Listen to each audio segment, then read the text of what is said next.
Hello, grade 5. Today we're reading Creating a Nation in your Reading Writing Workshop textbook, and we're going to look at this week's vocabulary in context. Creating a Nation. Taxes and protests. In 1765, King George III of Great Britain needed money to rule his empire. How could he raise it? With taxes. Parliament, the lawmaking branch of the British government, passed a new tax called the Stamp Act. Every piece of paper sold in the American colonies had to carry a special stamp. Want to buy a newspaper? Stamp. Pay the tax. To most colonists, the Stamp Act was unfair. The British had the right to choose representatives to speak for them in Parliament. What did we say representatives are? Representatives are people who are chosen to speak or act for others. The colonists had no such right.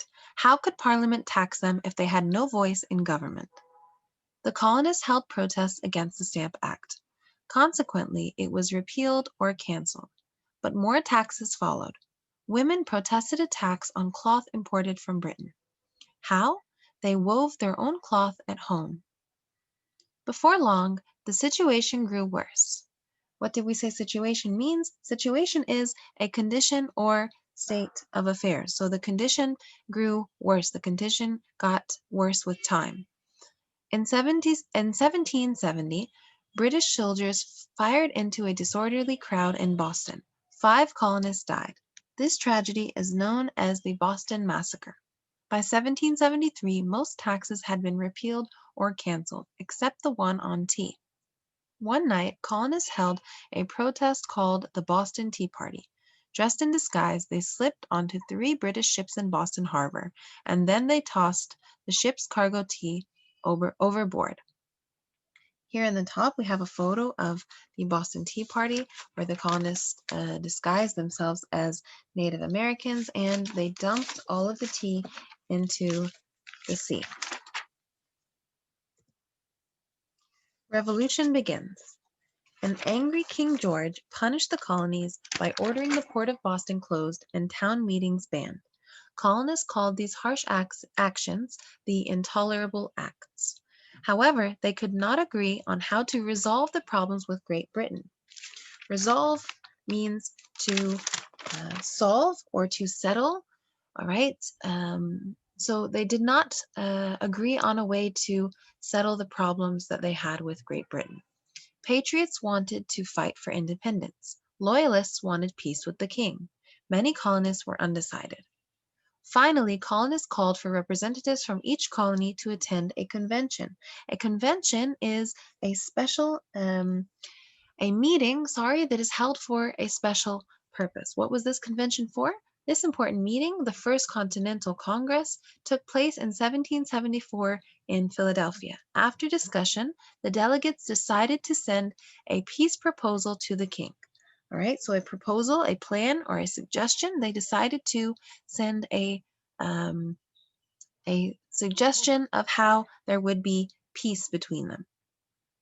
Congress ended, but the trouble continued. In April 1775, there were rumors that the British were marching to Lexington and Concord, villages near Boston, to capture weapons that the Patriots had hidden there. The colonial militias were ready. Militias were groups of volunteers willing to fight. British troops attacked. The militias fired back. Surprisingly, the British retreated or went back. Now that war had begun, the Patriots called for a second Continental Congress in May, so a second convention. Delegates made George Washington commander of the new Continental Army. Congress also sent another peace proposal to King George. As war continued, Congress formed committees to do important tasks. Okay, the definition is here in this sentence. Committees are groups of people who are chosen to do certain tasks, to do certain work. 5 delegates were chosen to write a Declaration of Independence. This committee gave the job to one of its members, Thomas Jefferson. Independence declared. Jefferson knew he had to convince many colonists of the need for independence. As a result, he combined a variety of ideas to make his case. Individuals, he explained, had certain rights. These included life, liberty, and the pursuit of happiness.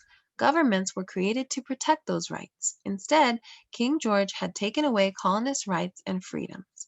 Therefore, the colonies had to separate from Britain. Congress went on to debate Jefferson's points. As a result, his strong words against slavery were deleted. There were other compromises too. But on July 4, 1776, Congress approved the Declaration of Independence. A nation was born. Washington's army fought on. Finally, in 1778, France joined the fight on America's side. This was a turning point. In 1781, British troops surrendered in the war's last major battle. That year, Congress approved the Articles of Confederation. This document outlined a government for the former colonies. The United States was created as a confederation or a union of separate states. Again, a union, we said, is formed by joining two or more together. The Articles gave the states, rather than a central government, the power to make most decisions. In 1783, King George finally recognized the nation's independence. By then, though, the United States government clearly wasn't working very well. The states often didn't agree with one another. It would continue. The revolution had ended. The work of shaping a government had just started. It would continue with a constitutional convention in 1787. Okay, so here in Creating a Nation, this text we just read, we see how good problem solvers can change situations. All right, and of course, here, guys, note all of the vocabulary words that were previously taught that are highlighted. There is a very important text feature at the bottom of this page, the events of the American Revolution. This is a timeline. In 1765, there was the passage of the Stamp Act. In 1766, so a year later, the repeal of the Stamp Act. 1770, the Boston Massacre. 73, the Boston Tea Party. 74, the First Continental Congress. 75, the Battle of Lexington and Concord and the start of the Second Continental Congress. 76, the Declaration of Independence. 78, the alliance that U.S. had with France. In 1781, it was the last major battle of the war, and the Articles of Confederation were approved. And in 1783, King George recognized the independence of the United States. Okay, so the author here organized the information according to the problems that the American colonists faced in their struggle with Great Britain and the eventual solutions to these problems. Again, look at the headings and the timeline to track major events in an expository text. And we will do this later on when we read the story in your literature anthology textbook. Now let's complete page 51 in your turn practice workbook. So finish each sentence using the vocabulary word provided. Here are some examples for you. Of course, you can write your own sentence. She made a proposal. What did we say a proposal is? A proposal is a plan or a suggestion. So she made a proposal that helped solve the problem. Number two, the two teams will, the word is debate. We said to debate means to argue or to discuss. So the two teams will debate the topic at noon today. Number three, resolve. We said to resolve something is to settle, to explain, or to solve something. So there is no easy way to resolve a serious and difficult problem. Number four, committees. Committees are groups of people that are chosen to do certain work. He serves on 3 committees in the school government. Number 5, situation. A situation is a condition or state of affairs.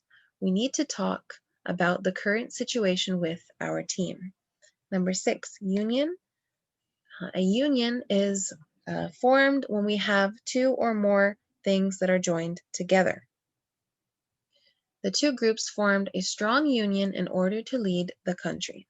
Number 7, representatives. The members of the council are representatives from each school. Representatives are people that are chosen to speak or act for others. And number 8, convention. A convention is a formal meeting that is organized for a certain purpose, for a special purpose. We will enjoy going to the science convention in the spring. Next, guys, on page 56, we're going to look at this week's genre and the text feature timelines. All right, here we have a timeline of the westward expansion. Okay, so let's just look at the diagram quickly, and we're going to use information from the timeline to answer these questions. Number 1, each dotted mark on the timeline represents how many years? Look at the timeline. We have 1800, right? 1800.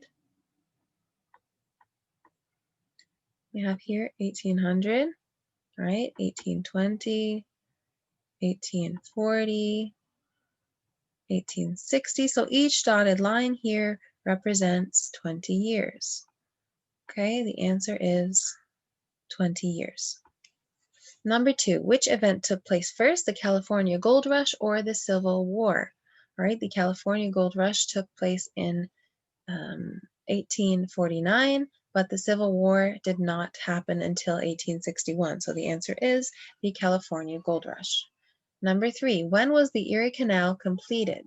Erie Canal was completed in 1825. All right, is the 4th point on the timeline. Number 4, which event took place later, the completion of the Erie Canal or the beginning of the Civil War? The beginning of the Civil War, because this was in 1861, whereas the Erie Canal was completed in 1825. And number 5, how much time elapsed between the Louisiana Purchase and the Gadsden Purchase? There was a time period of 50 years.